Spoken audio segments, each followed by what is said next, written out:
Oke, silakan duduk Bapak bisa terkasih dalam Tuhan. Shalom. Sekali lagi shalom. Senang sekali bisa berjumpa dengan Anda semua hari ini Bapak Ibu yang terkasih.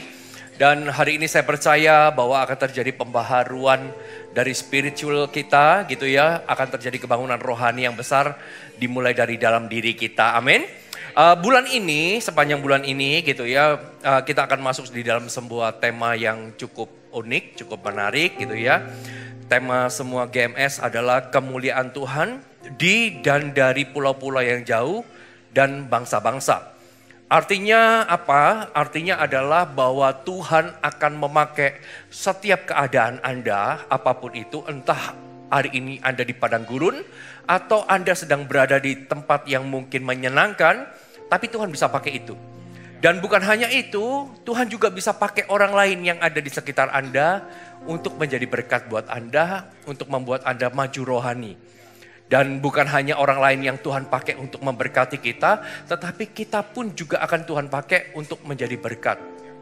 Dan bukan hanya sampai pulau-pulau, tetapi bangsa-bangsa. Kalau saya sedikit flashback gitu ya, ke belakang 2-3 tahun yang lalu, saya selalu mendengar bahwa gereja Indonesia itu nggak bisa berdiri di luar negeri. Karena apa? Karena culture budayanya yang berbeda. Gereja Indonesia pun kalau ada di luar negeri pasti nggak akan lebih dari 200 orang jumlahnya. Tapi hari ini dari Indonesia khususnya dari Surabaya kita utus misionaris-misionaris ke luar negeri, ke US. Kita bisa melihat gereja di New York berdiri, di Los Angeles berdiri, ROSC. Juga baru minggu kemarin diresmikan Atlanta, Vancouver, dan Scranton di US. Ternyata bisa juga dari Surabaya sampai ke sana. Dan bukan juga hanya di US, di Australia pun ada. Karena hari ini ROSC, Gereja Mawar Sharon ada juga di Sydney, ada di Melbourne. Sebentar akan di Perth dan di Hills. Dan orang bilang gerejanya nggak mungkin lebih dari 200 kalau gereja Indonesia. Tapi hari ini itu semua dipatahkan. Karena gereja kita di Sydney, jemaatnya sudah hampir 1000. Ternyata orang lokal bisa juga dipakai jadi berkat sampai kepada bangsa-bangsa. Orang Indonesia adalah orang yang minder kalau ketemu orang bule. Kalau ketemu orang bule kayaknya maunya ngumpet gitu ya. Nggak berani ngobrol gitu ya. Itu orang Indonesia, orang Asia.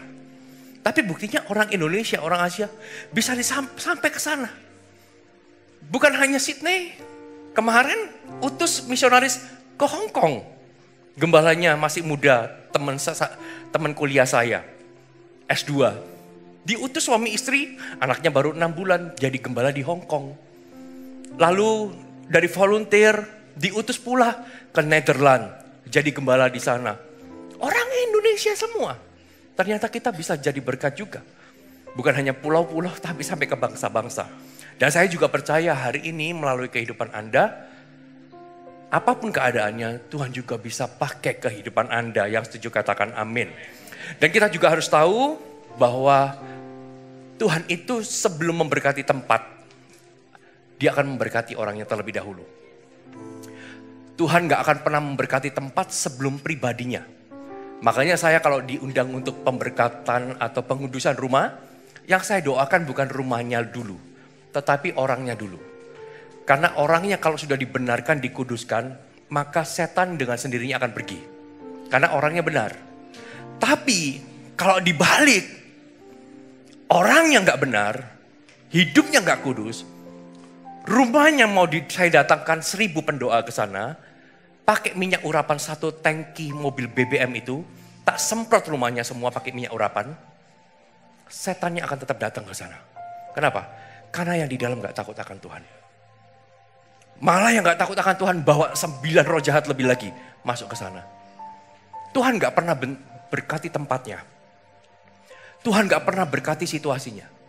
Tuhan selalu berkati pribadinya. Sehingga ketika kita melangkah, mau padang gurun sekalipun, padang gurun itu akan jadi tempat yang diberkati. Karena apa?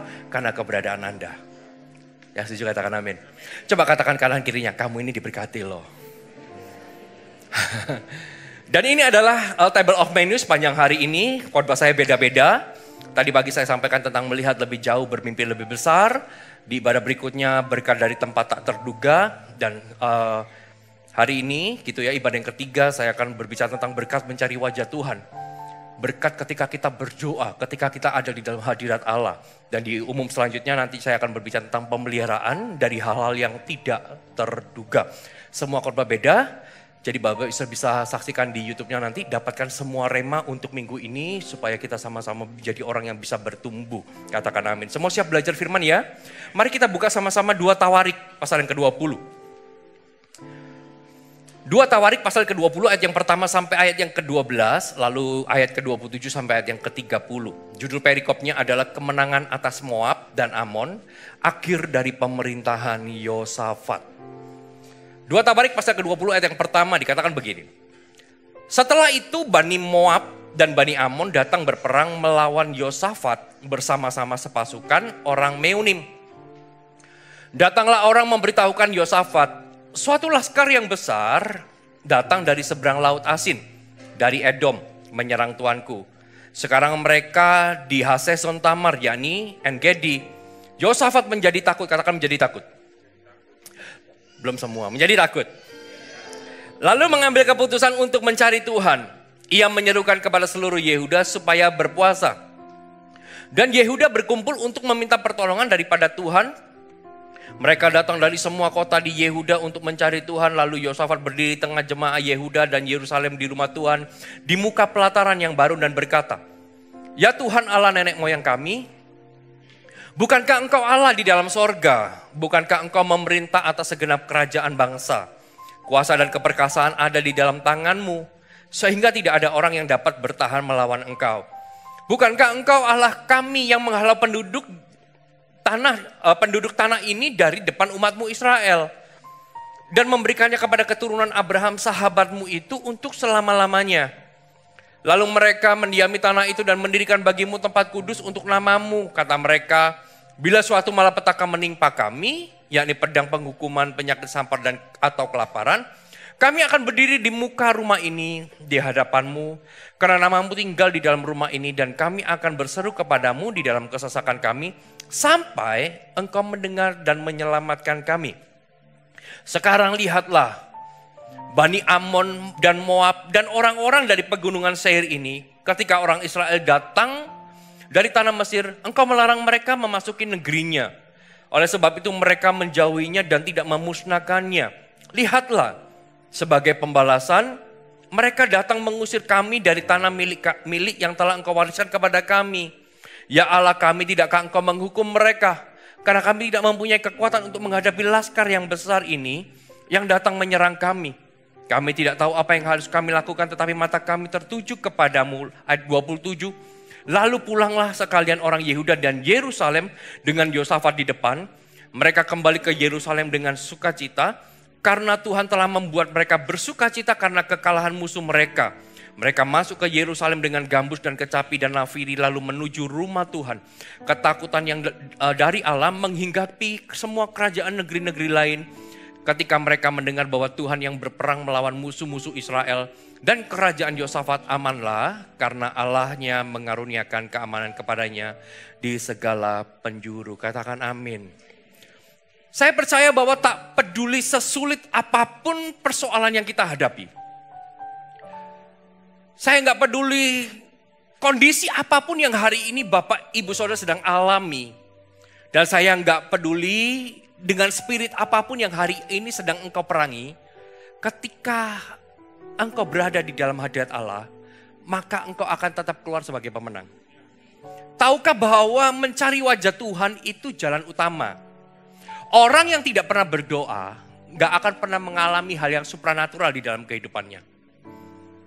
Orang yang gak pernah mencari wajah Tuhan di dalam kehidupannya, maka kehidupannya hanya akan berputar di sekitaran hal-hal yang masuk akal dan logika.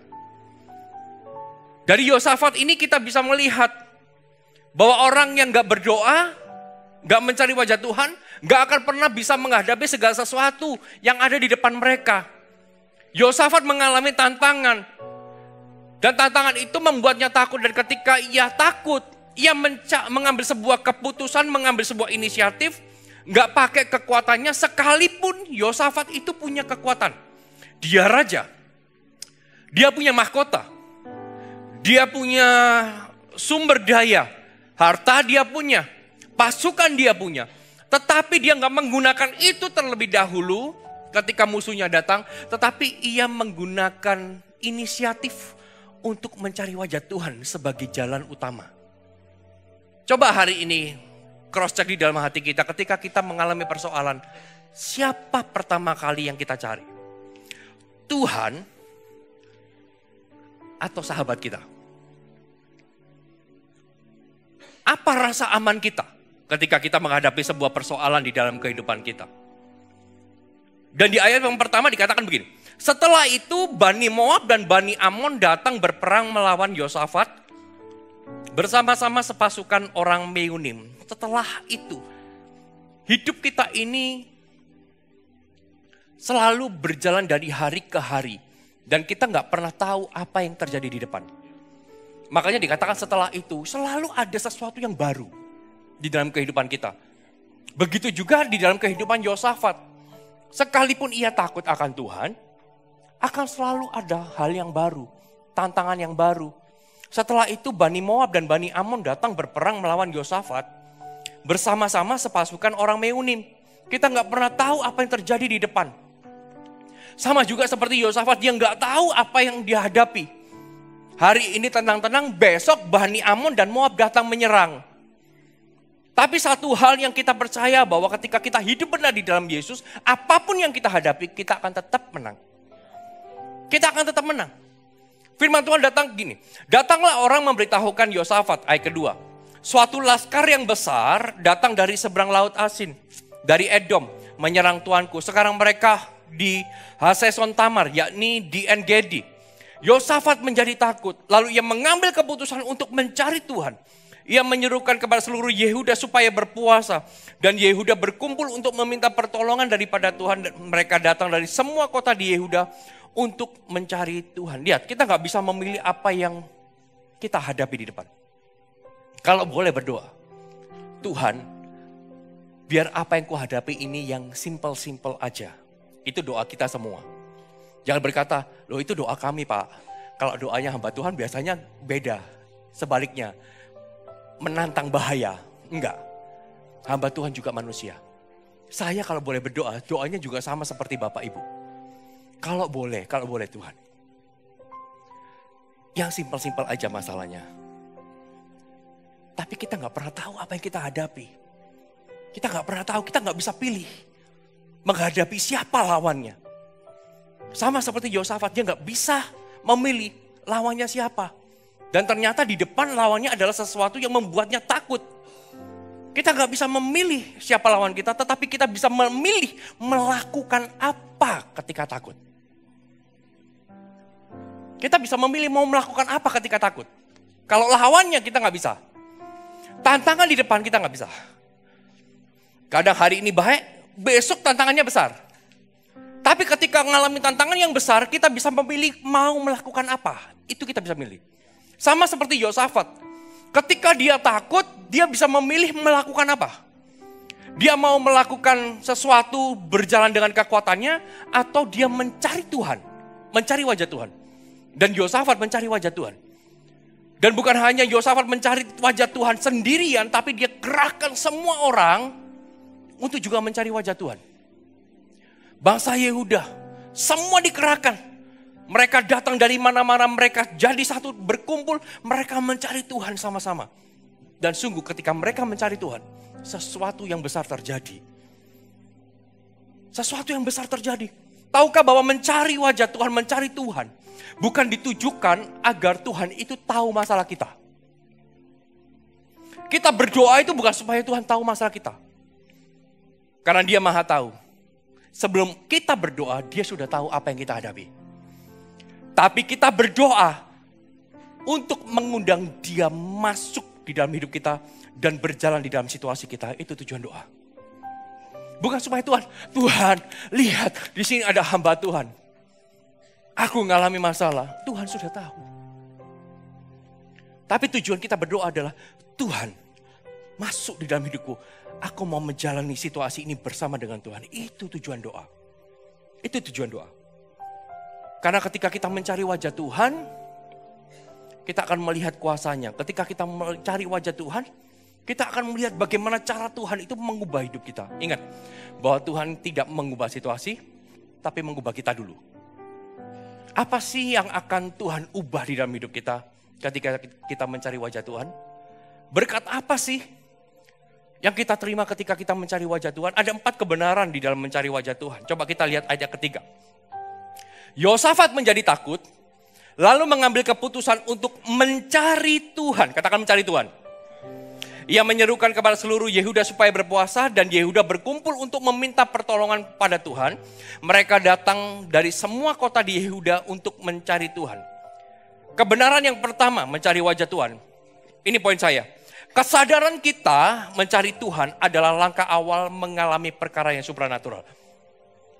Kesadaran kita untuk mencari Tuhan adalah langkah awal dan utama untuk kita mengalami perkara yang supranatural. Saya mau tanya hari ini, seberapa banyak Bapak Ibu Saudara yang mau mengalami perkara yang supranatural? Mencari Tuhan itu adalah jalan utama dan awal. Kalau Bapak Ibu Saudara nggak memulai dengan itu, nggak akan terjadi apa-apa. Itu langkah awal dan utama. Sama seperti seorang penebang pohon yang menebang pohon, dia dapat merobohkan satu buah pohon dengan 10 pukulan. Ketika seorang bertanya, berapa kali engkau menebang pohon hingga pohon itu tumbang? 10 kali. Sebetulnya bukan 10 kali yang membuat pohon itu tumbang. Bukan pukulan yang ke-10 yang membuat pohon itu tumbang. Tetapi pukulan yang pertama itu yang membuat pohon itu tumbang. Karena kalau engkau enggak mulai memukul, tidak ada pukulan kedua. Enggak ada pukulan ketiga dan sampai ke-10. Begitu juga hal yang supranatural. Kalau kita enggak mulai mencari wajah Tuhan, maka hal yang supranatural tidak akan pernah terjadi di dalam kehidupan kita. Terobosan enggak akan pernah terjadi. Kesadaran kita mencari Tuhan adalah langkah awal dan utama mengalami perkara yang supranatural. Kita nggak pernah alami hal yang besar, kita nggak pernah alami terobosan, kita nggak pernah mengalami sesuatu yang supranatural. Karena apa? Karena kita nggak pernah sadar bahwa yang kita butuhkan yang utama itu cuma mencari wajah Tuhan. Berdoa di dalam hadirat Allah itu yang utama. Kalau saya mau boleh bertanya sama Bapak Ibu dan jujur, kalau Bapak Ibu jawab dalam hati, seberapa sering Anda berdoa? Saya kok yakin dan percaya, kita hanya berdoa kalau kita lagi ada di dalam persoalan. Kalau kita nggak ada di dalam persoalan, kita akan lupa berdoa. Padahal itu jalan utama kita ngalami terobosan yang supranatural. Itu jalan utamanya. Kalau kita nggak pernah sadar, nggak akan terjadi apa-apa. Yosafat sadar.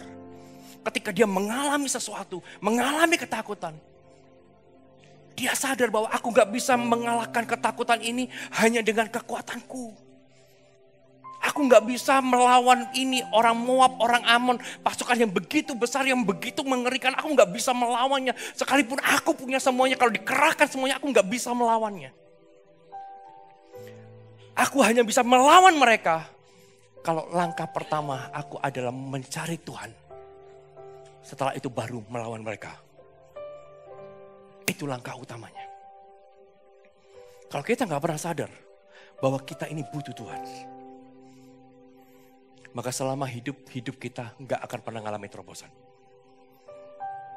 Dan saya percaya, sore hari ini Bapak Ibu akan mengalami terobosan yang luar biasa. Dan bukan hanya sore hari ini, nanti ketika doa rantai, oh saya percaya sesuatu yang besar akan terjadi. Karena semua orang berkumpul, semua mencari wajah Tuhan. Dan bukan hanya mencari wajah Tuhan, itu hanya seasonal. Tapi 24 jam kita akan berdoa. Kita mau patahkan setiap belenggu, apa yang membuat kita takut, kita mau patahkan semuanya. Sadarkah kita bahwa doa itu penting? Doa itu bukan kita memberkati Tuhan, tetapi Tuhan memberkati kita. Bukan. Doa itu bukan cuma kita kalau kita ada masalah kita sambat, itu bukan berdoa, Bapak. Tapi berdoa itu mengundang Yesus masuk di dalam diri kita. Ayo Tuhan, bersama dengan aku kita hadapi situasi ini. Itu tujuan berdoa. Ingat, bukan kepandaian kita, bukan kehebatan kita, bukan talenta kita yang membuat kita ini mengalami terobosan. Bukan karena kita ini jago manajerial. Bukan karena kita jago leadership. Kita bakat jadi pemimpin yang membuat terobosan supranatural itu terjadi. Bukan. Tapi yang membuat terobosan itu terjadi adalah ketika kita sadar, aku harus mencari wajah Tuhan. Katakan amin. Jadi cari wajah Tuhan, kejar hadiratnya sebelum kita melakukan apapun. Sebelum kita menghadapi apapun. Jangan hadapi dulu di tengah jalan baru kita cari wajah Tuhan. Cari wajah Tuhan dulu. Amin. Lalu ayat ke-10 coba kita lihat. Yang kedua. Sekarang lihatlah Bani Amon dan Moab dan orang-orang dari pegunungan Seir ini. Ketika orang Israel datang di tanah Mesir, engkau melarang mereka memasuki negerinya. Oleh sebab itu mereka menjauhinya dan tidak memusnahkannya. Lihatlah, sebagai pembalasan, mereka datang mengusir kami dari tanah milik kami yang telah engkau wariskan kepada kami. Ya Allah kami, tidakkah engkau menghukum mereka? Karena kami tidak mempunyai kekuatan untuk menghadapi laskar yang besar ini yang datang menyerang kami. Kami tidak tahu apa yang harus kami lakukan, tetapi mata kami tertuju kepadamu. Lihat, yang kedua, poin saya kedua. Kebenaran dari mencari wajah Tuhan adalah, mencari wajah Tuhan adalah keberhasilan mengubah fokus kita dari masalah kepada Tuhan. Kalau Bapak Ibu Saudara ketika ada dalam sebuah persoalan, di foto dulu gak apa-apa deh. Mencari wajah Tuhan adalah keberhasilan mengubah fokus kita dari masalah kepada Tuhan. Kalau Bapak Ibu Saudara menghadapi sesuatu, lalu mengambil keputusan, aku mau berdoa, minta pertolongan Tuhan. Tetapi ketika berdoa dan keluar dari ruang doa Anda, hatinya masih sama, fokusnya ke masalah, berarti Anda belum berdoa. Karena fokus doa, mencari wajah Tuhan, itu pasti mengubah, keberhasilan mengubah fokus kita dari masalah kepada Tuhan. Karena Yosafat ketika dia mengambil keputusan untuk berdoa, mencari wajah Tuhan, fokusnya berubah. Kalau di ayat yang ke-10, fokusnya itu adalah, sekarang lihat Tuhan, lihat Bani Amon dan Moab menyerang kami. Kan dulu Tuhan ketika kami mau melewati sana, kan Tuhan gak bolehkan kami kan lewat sana. Tapi lihat sekarang, ayat 11, lihat sebagai pembalasan, mereka sekarang menyerang kami, mereka balas dendam sama kami. Di manakah keadilan? Mereka lihat. Mereka sekarang ngusir kami dari tanah yang kau wariskan. Ya Allah kami, tidakkah engkau menghukum mereka? Karena kami gak punya kekuatan untuk menghadapi laskar yang besar ini yang datang menyerang kami. Kami gak tahu apa yang kami lakukan. Tetapi mata kami tertuju kepadamu. Itu doa. Fokusnya gak lagi kepada persoalan yang terjadi, tetapi apapun yang terjadi, mata kami tertuju kepadamu. Fokus yang sebelumnya pada persoalan orang Moab, orang Amon, penduduk Seir, laskar yang besar. Tapi tiba-tiba ketika masuk mencari wajah Tuhan, fokusnya berubah. Tetapi mata kami tertuju kepadamu. Apakah ketika mata kita tertuju kepada Tuhan, lalu Moabnya tiba-tiba hilang? Enggak datang? Amonnya tiba-tiba pergi? Enggak. Moab dan Amon tetap ada di sana. Masalahnya enggak pergi. Masalahnya enggak hilang. Masalahnya tetap. Tapi Yosafat bisa berkata, sekalipun masalahnya masih ada, mataku akan tetap tertuju kepadamu. That's prayer. Itu doa. Mata kita berubah tujuannya. Gak peduli siapa yang dihadapi, gak peduli apa yang ada di sekitarnya. Dia hanya peduli kepada apa yang dia lihat. Tuhan. Kami gak punya kekuatan untuk menghadapi laskar yang besar ini. Mereka datang menyerang kami gak punya kekuatan. Kami gak tahu apa yang harus kami lakukan. Confused. Mereka bingung, aku mau lakukan apa. Tetapi sekalipun dalam keadaan gitu, mataku akan tetap tertuju kepada Tuhan. Di switch hatinya. Hadirat Tuhan itu mengubah fokus kita dari masalah kepada Tuhan yang mengatasi segala masalah. Ubah. Ketika kita takut, ketika kita nggak tahu harus lakukan apa. Mencari wajah Tuhan membuat kita tahu ke arah mana mata kita harus fokus. Kitab Ibrani berkata, lakukan segala sesuatu dengan mata yang tertuju kepada Tuhan. Karena Dia akan memimpin kita kepada iman, dan iman itu kepada kesempurnaan. Fokusnya diubah. Seberapa sering kita berdoa, tapi keluar dari kamar doa, fokusnya masih masalahnya masih ada. Fokusnya gak berubah. Padahal doa yang berhasil, mencari wajah Tuhan, selalu merubah fokus kita. Masalahnya tetap ada, tapi aku tetap melihat kepada Tuhan. Segala sesuatu di dalam kontrolnya Tuhan. Katakan amin. Lalu yang ketiga. Apa yang bisa kita pelajari dari firman Tuhan ini? Keberhasilan doa. Firman Tuhan katakan, ya Allah, kami tidakkah Kau menghukum mereka, karena kami gak mempunyai kekuatan untuk menghadapi laskar besar ini. Yang datang menyerang kami gak tahu apa yang harus kami lakukan. Tetapi mata kami tertuju kepadamu. Keberhasilan doa yang ketiga adalah, keberhasilan doa adalah keberhasilan merubah hati dan pikiran sebelum merubah keadaan. Keberhasilan doa adalah keberhasilan merubah hati dan pikiran sebelum mengubah keadaan. Tahukah bahwa hati dan pikiran kita itu adalah medan pertempuran? Kalau hati dan pikiran kita gak menang, maka sampai kapanpun kita gak akan pernah bisa menang. Kita gak akan pernah bisa mengalahkan iblis kalau kita gak tahu di mana area pertempuran iblis. Strateginya apa sih iblis itu? Iblis itu selalu bertempur di area hati dan pikiran kita.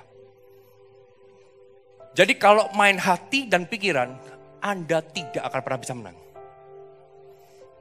Hatinya main perasaan, pikirannya main logika, nggak akan pernah menang lawan iblis. Apalagi kalau dalam hati mulai timbul sebuah perasaan yang nggak enak gitu ya. Terus Bapak Ibu entertain perasaan itu, Anda nggak akan menang.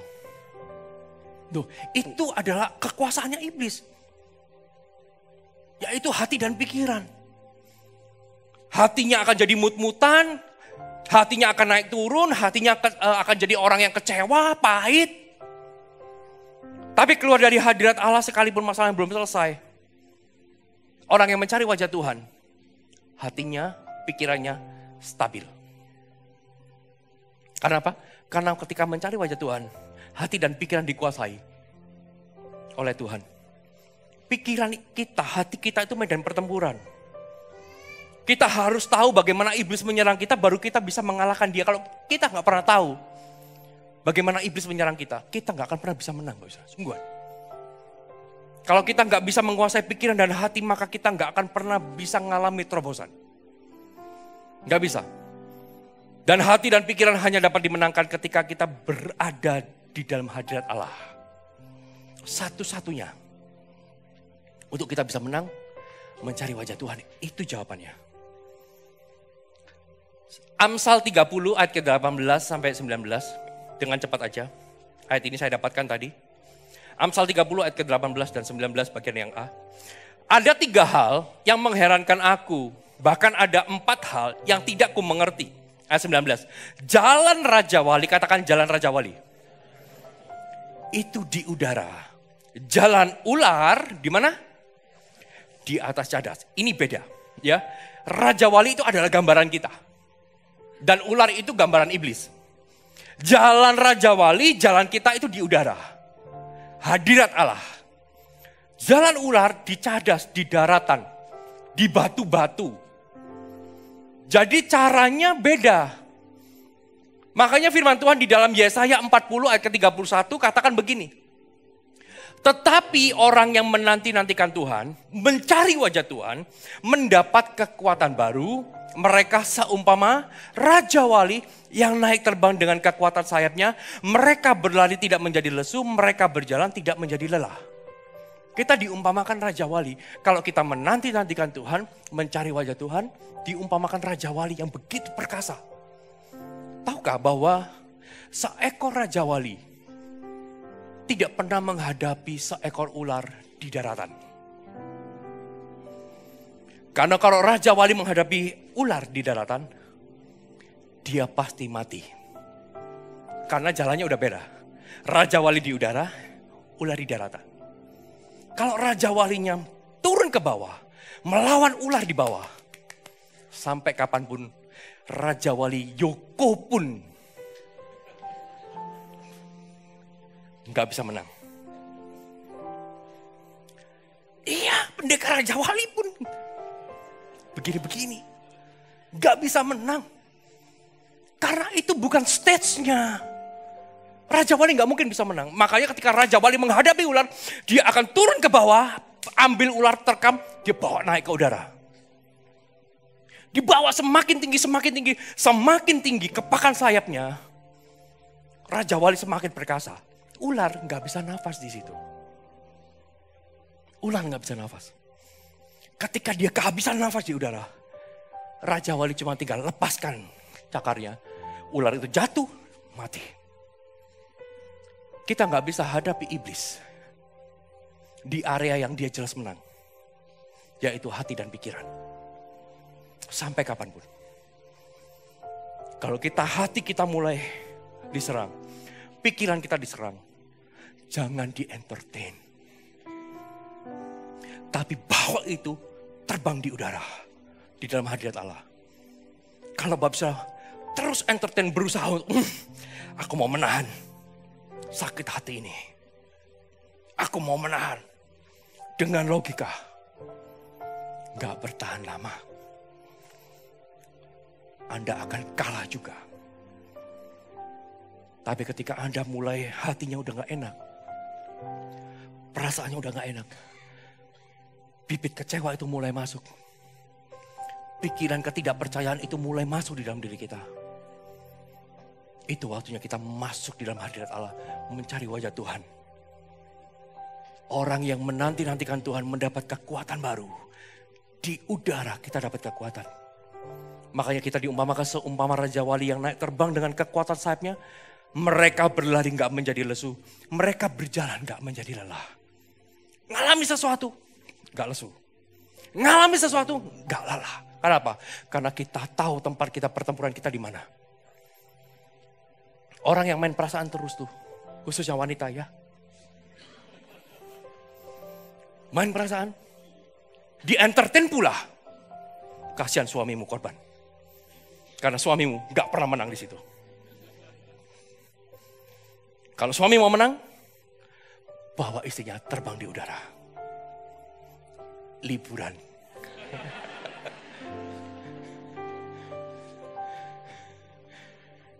Enggak, bukan liburan. Terbang di udara itu maksudnya ajak doa. Bukan liburan ya, sungguhan ya. Ajak terbang, masuk di dalam hadirat Allah, ajak doa. Engkau akan memenangkan pertempuran itu. Tapi kalau engkau cuma nahan, ngempet, gak akan menang. Itu area yang dikuasai oleh iblis dan dia pasti menang di situ. Gak bisa main perasaan sama pikiran, gak bisa. Makanya jangan satu pun dari kita main perasaan dan pikiran. Asumsi semuanya, gak bisa menang. Anda akan jadi bulan-bulanan. Kalau mulai timbul perasaan yang gak enak, bawa ke udara. Terbang di dalam hadirat Allah. Cari wajah Tuhan. Maka engkau akan dapat kekuatan yang baru. Yang setuju katakan amin. Amin. Yang keempat. Yang terakhir. Keberhasilan doa adalah keberhasilan kita untuk membawa hadirat Tuhan kemanapun kita berada. Orang bisa dilawat Tuhan di dalam gereja. Tapi pulang dari gereja, dia gak berubah. Orang bisa nangis-nangis di sini. Tapi pulang dari tempat ini, hidupnya juga begitu-begitu. Karena apa? Karena dia rasakan hadirat Tuhan di sini. Hadirat Tuhan ditinggal. Dia pulang seorang diri, hatinya kosong.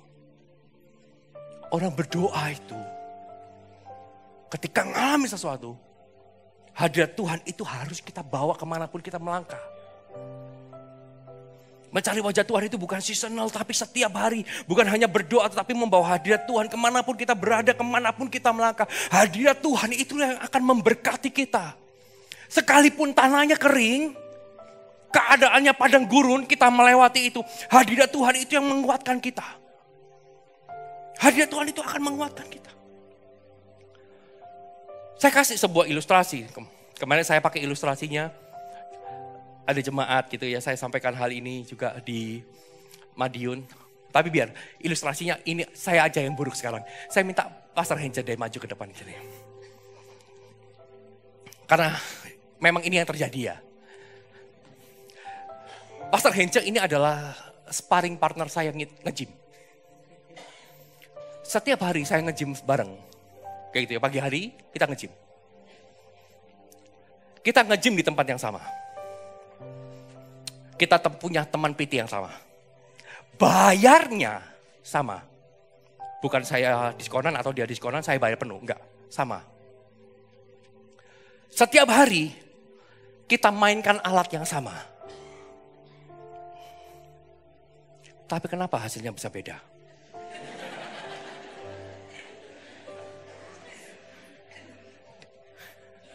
Dia badannya jadi, saya menjadi-jadi. Dia lebih menjadi-jadi.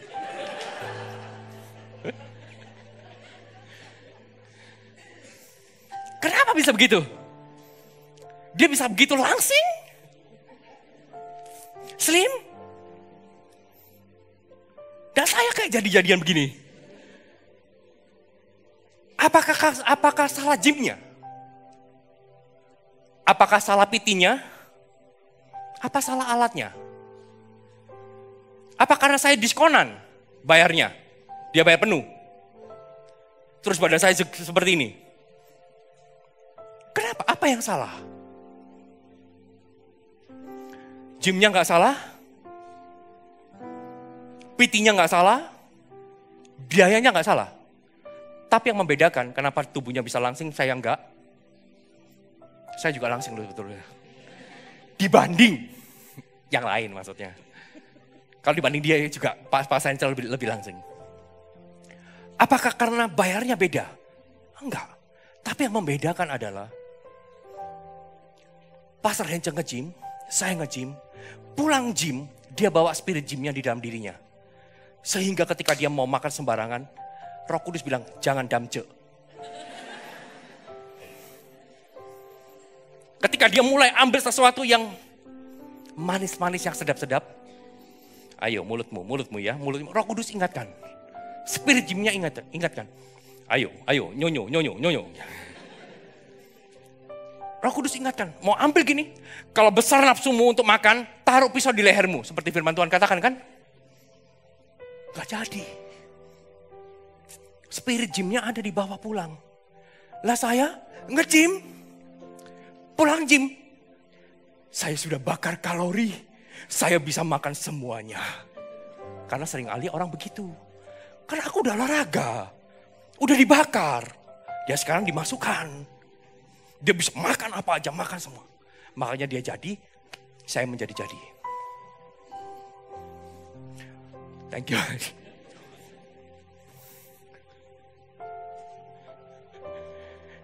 Begitulah kita. Kita datang di dalam gereja yang sama.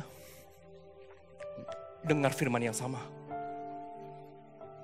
Kita dengar lagu, pujian, penyembahan yang sama. Kita bisa mengalami hadirat yang sama. Firman yang diberitakan remanya juga sama. Tapi perubahannya beda. Karena gak semua orang ketika dia mengalami hadirat Tuhan itu dibawa kemana-mana. Karena semua orang cuma bilang, hadirat Tuhan, ya biar di gereja, di rumah. Makanya ketika dia keluar dari gereja, menghadapi tantangan, dia jatuh, dia gugur, dia kalah. Karena gak ada spiritnya di sini. Hadirat Allahnya gak ada di sini. Tapi buat beberapa orang, dia bawa hadirat Allah. Dia mengalami Tuhan, Tuhan, aku ngalami padang gurun. Sesuatu yang gak menyenangkan, sesuatu yang gak enak. Tapi aku bawa pulang hadirat ini ya. Hadirat inilah yang membuat kakinya semua diberkati. Kemanapun dia melangkah, diberkati. Kondisi padang gurun pun, padang gurunnya diberkati. Kondisi kering pun, keringnya diberkati. Bukan karena tempatnya diberkati Tuhan, tapi pribadinya diberkati Tuhan. Kenapa? Karena hadirat Tuhan ada di dalam dirinya. Dan pulang dari tempat ini, bawa hadirat Tuhan bersama-sama denganmu. Dan saya percaya kemanapun kau melangkah, engkau akan menjadi orang yang diberkati Tuhan. Ya, setuju, berikan kemuliaan buat Allah kita. Haleluya, amin. Ingat ya, kalau mau makan sesuatu, bawa spirit ini. Gak boleh damce. Semua gak boleh dimakan. Pasti akan ada yang mengingatkan kita. Begitu juga dalam hidupmu hari ini. Dan saya percaya setiap keadaan yang hari ini kau alami, kekeringan sekalipun, bukan dari tempat ini, kekeringan pun akan jadi kebun buah-buahan. Berikan kemuliaan buat Allah kita. Mari saya undang semua bisa berdiri. Menyembahmu, Tuhan dan Rajaku, memujimu, Yesus kekasih jiwaku, mengikutimu seumur hidupku, di hadiratmu